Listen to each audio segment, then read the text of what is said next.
Fake. Fake. Fake. Never seen him.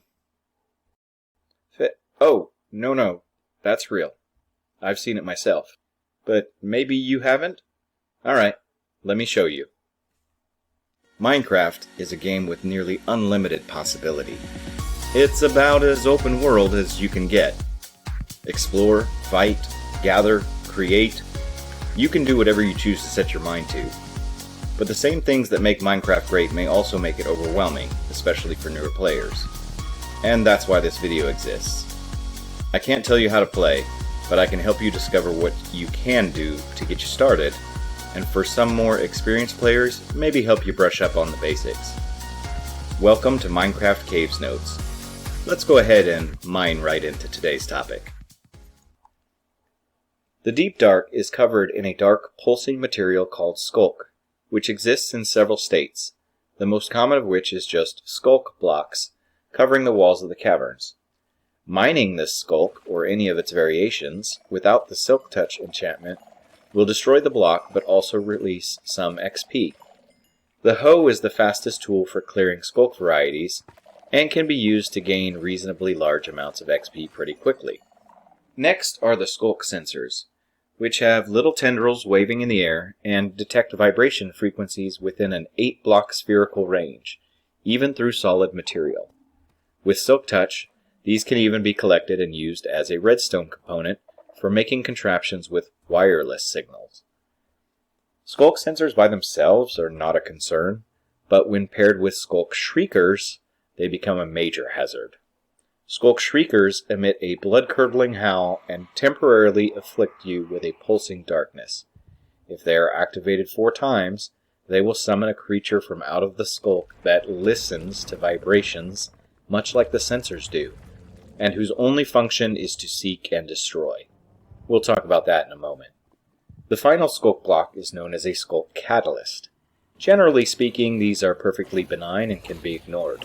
However, killing mobs near a catalyst will result in the mob's XP being absorbed and transferred into the surrounding Sculk blocks. On top of that, XP funneled into Sculk Catalyst has a chance to spawn new Sculk Sensors and Shriekers. If there are nearby blocks that are not covered in Sculk, some of the XP will be used to create Sculk blocks from the surrounding stone. So that creature that can be summoned by the Sculk Shriekers? This is the Warden. The Warden has more health than either of the game's actual boss mobs, but is not technically a boss itself. Instead of being an enemy for you to defeat, the main goal of the Warden is to be a deterrent that you must sneak away from. If it does manage to notice you, it will pursue you relentlessly, and has 2 devastating attacks. First is the melee attack, which is a bit reminiscent of the Iron Golem's pummeling fists. But worse is the fact that the Warden may also reach you up to 15 blocks away horizontally and 20 blocks away vertically, with a ranged attack that can phase through any barriers in between you, and ignores armor. So how do you avoid the Warden? First, try not to summon it in the first place. If you start hearing Sculk Sensors, you can sneak to avoid making noise.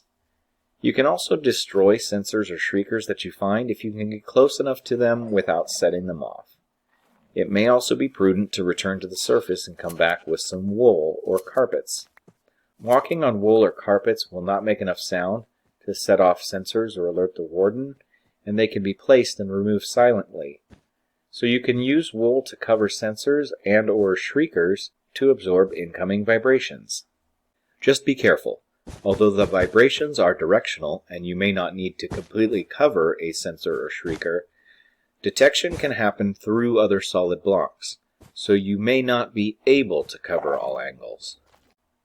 I also recommend having an escape tunnel prepared whenever you are exploring the deep dark. Something you can find and enter quickly, and no more than a simple 1x2 for a couple dozen blocks or so.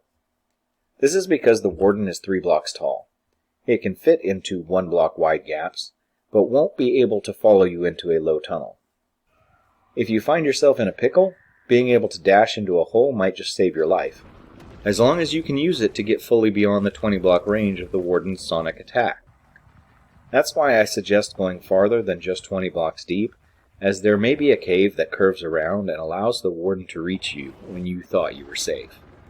If you do summon a Warden, before it has noticed you, begin sneaking away toward your exit.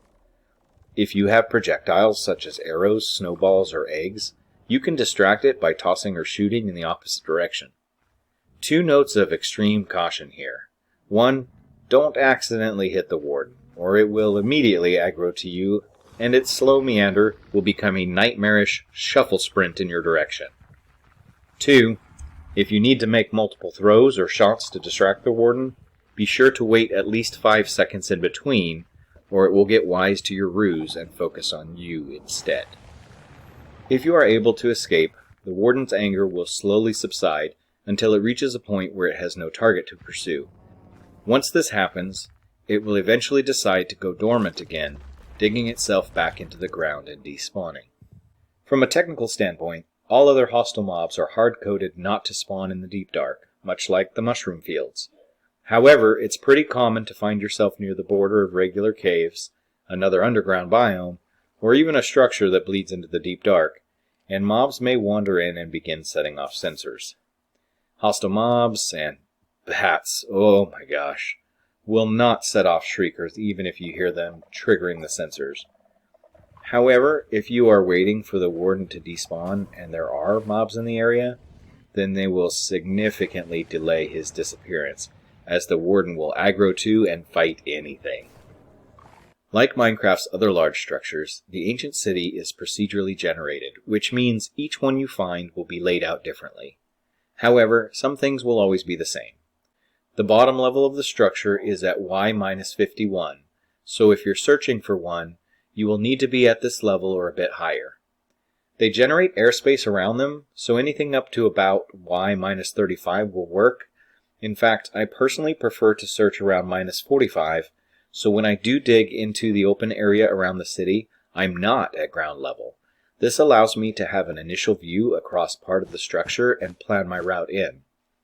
Because of how low ancient cities generate, it's not uncommon to find openings to smaller lava lakes within the bounds of the city.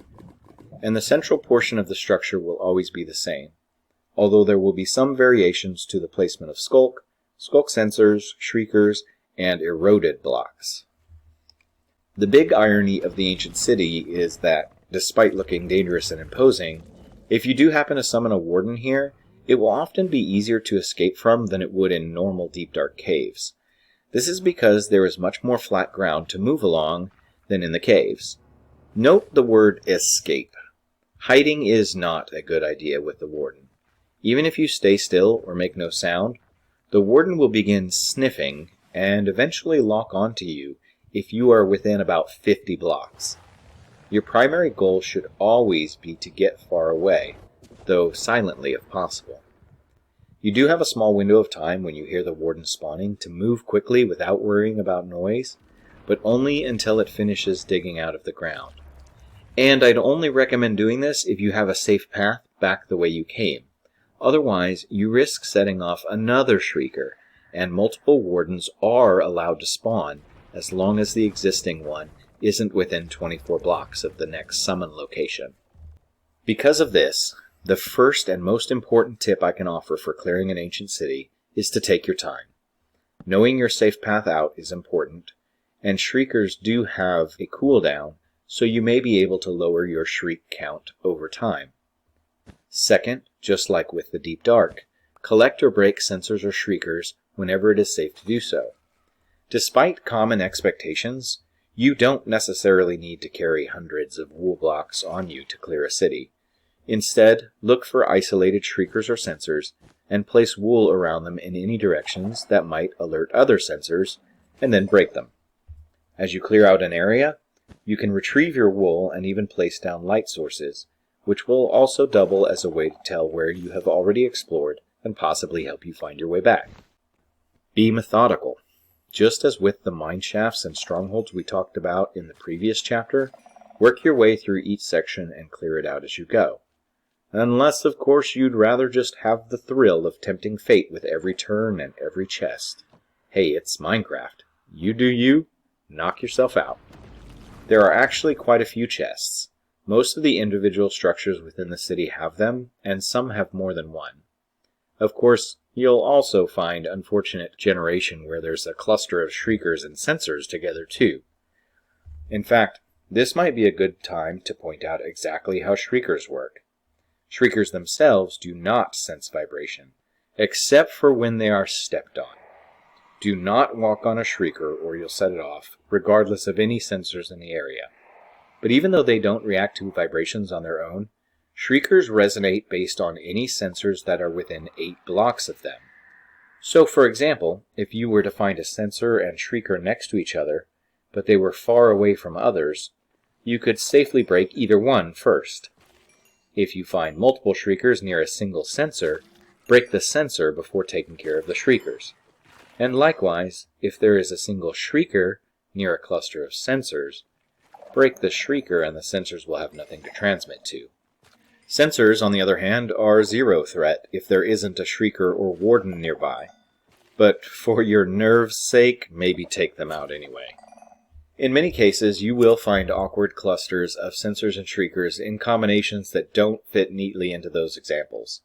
This is where you'll need to assess what you can confidently block off with your wool. In some cases, it may even be reasonable to just surround a chest with wool and open it, if you are able to block it off from any sensors. If you're trying this and you realize you've missed something, and you hear a Shrieker activate, as long as it's not the 4th one and the Warden is about to spawn, you have a split second to make a decision from 3 options. First, if it's only the 1st or 2nd shriek you've set off, you could continue to rifle through the chest until you're finished, knowing that you're about to set it off again when you close the chest. Of course, if that initial shriek was the 3rd one, then you're going to need to be ready to move when you do, because Big Boy is coming. Second, you can close the chest immediately and come back to it after you've scouted and cleared the area. If you can do it before the shriek finishes, it won't be ready to register the signal from the chest closing. Lastly, if you have an efficiency axe and you're comfortable with your reaction speed, you could close the chest and break it, and just review the loot once it's in your inventory. This one can be risky, however, as you'll need to pick up the items as well without making noise. As far as wool and carpets go, you can find more within the city itself. Shears are the best tool for picking them up quickly, and both are silent when placed and removed. Carpets are best for flat areas where you want to make a path that will allow you to walk or run on without fear of alerting the Warden, while wool is better used for blocking off vibrations directionally or making stairs or pillars when you need some vertical movement. A big thing to remember while exploring an ancient city is that several things you take for granted in normal gameplay will make noise and potentially put you in danger. This list does not include everything, but is just to give you an idea. Eating or drinking, climbing a ladder, touching water, breaking blocks, even things like candles, placing torches, and yes, walking. So, why go to an ancient city? Is the loot super overpowered? Well, not really. The fact is, clearing an ancient city probably isn't going to make you that much stronger. The one piece of combat gear you can find is diamond leggings. But what might make it worthwhile is the fact that a significant number of the items you can find are exclusively found there. For example, you may find an enchantment you can put on those leggings, one of 3 different levels of Swift Sneak, which is only available by raiding an ancient city. Swift Sneak allows you to move more quickly when sneaking, which is useful for builders and, ironically, useful for clearing out additional ancient cities. But really, it's about the experience, so I don't want to spoil the rest of the loot for you. I will let you know that there are 2 armor trims that can be found in ancient cities, one of which is the rarest to find in the game. This is a picture of me wearing it on my turtle shell helmet, because the swag was worth it to me. And because of specific mechanics and features of the deep dark and ancient cities, there isn't actually much of a requirement to have the best gear before venturing in. Sure, that diamond armor might feel like a security blanket, but if you're careful and can avoid triggering the Warden's wrath, you could loot the entire thing in jeans and a t-shirt. I hope you enjoyed our journey into the depths of Minecraft's overworld today. Practice your library voice and stay safe out there. Thank you for watching, and I'll see you next time.